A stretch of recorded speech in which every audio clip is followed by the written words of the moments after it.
We did all that, man, to come up short, bro, you know? Devastating, furious, all type of, I don't know. I'm everywhere with it right now. You know, I told my guys, let's be legendary. You know, let's put the drive together, 55 seconds. We practiced this, you know, 55 seconds. 3 times out, I believe we had 3 times out.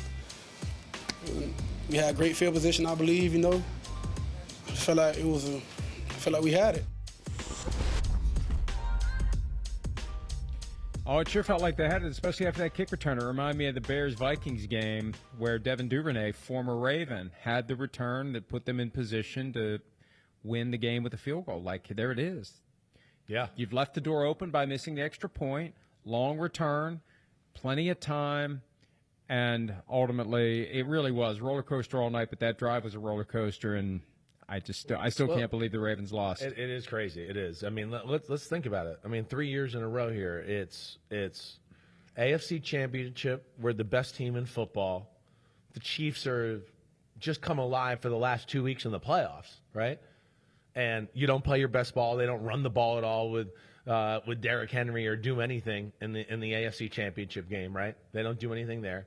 It becomes passing. They turn Zay Flowers fumbling at the 1-yard line, right? We had all these issues. Justin Tucker pissing off Travis Kelce. Exactly. And Patrick Mahomes. So a team like, oh my gosh, that was just a team debacle. Then Buffalo last year in the divisional game. You know, I think you can put the onus probably on the offense. Lamar with the stupid fumble. He threw the interception. Mark Andrews fumbles. Mark Andrews drops the ball in the 2-point conversion that Lamar could have thrown better too, right? And then you have this year where you just go, and then this year you go, I mean, the year was all over the place. They were clearly never dominant, but I think the way they played the last few weeks with Lamar coming back and the way they kind of looked, you know, at other parts of at the second half of the season, you went, man, if the Ravens get in, they could be scary a little bit. You know, so nobody's going to want to see Lamar Jackson coming into town in the AFC playoff picture.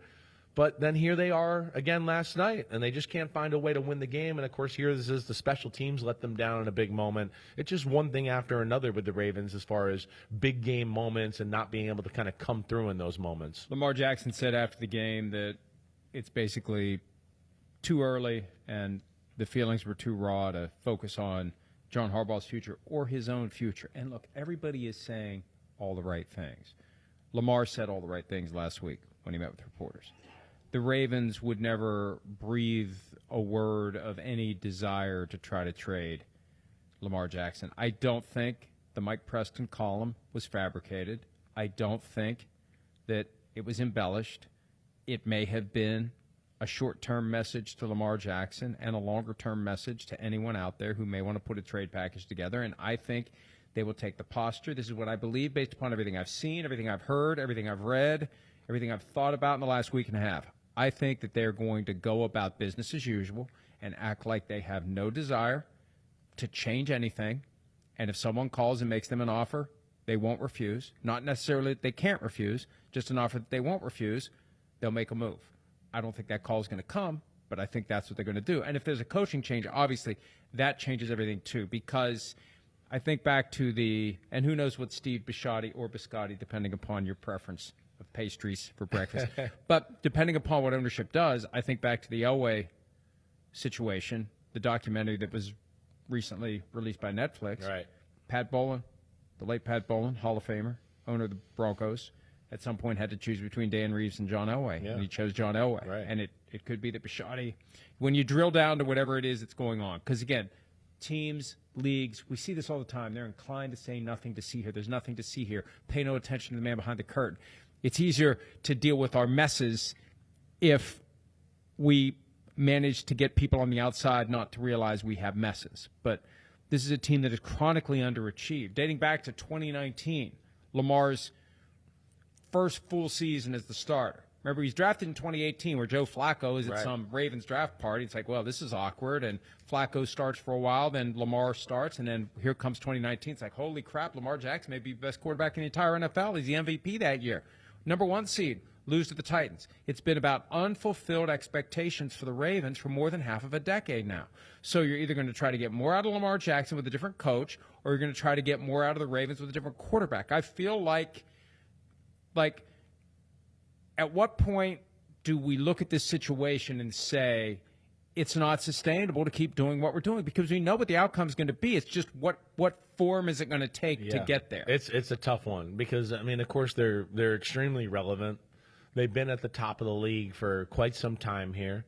I mean, even playoff relevant when Lamar got hurt in other years and still could have got in a few times.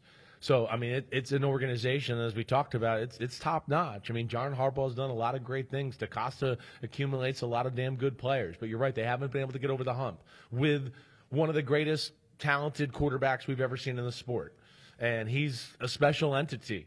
And I would think at the end of the day, they probably favor him maybe more than anything else. I mean, again, you don't just give Lamar Jackson away.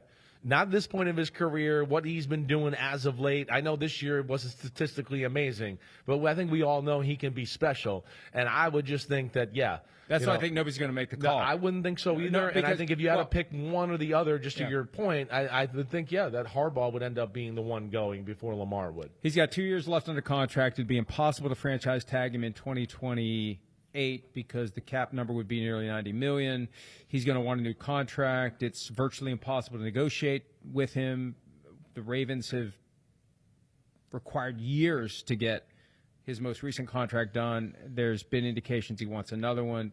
There's just a communication divide when you don't have an agent that is harder to bridge. Hi, it's Mike Florio. Thanks for watching PFT on YouTube. Hit subscribe for the latest news and analysis from Pro Football Talk.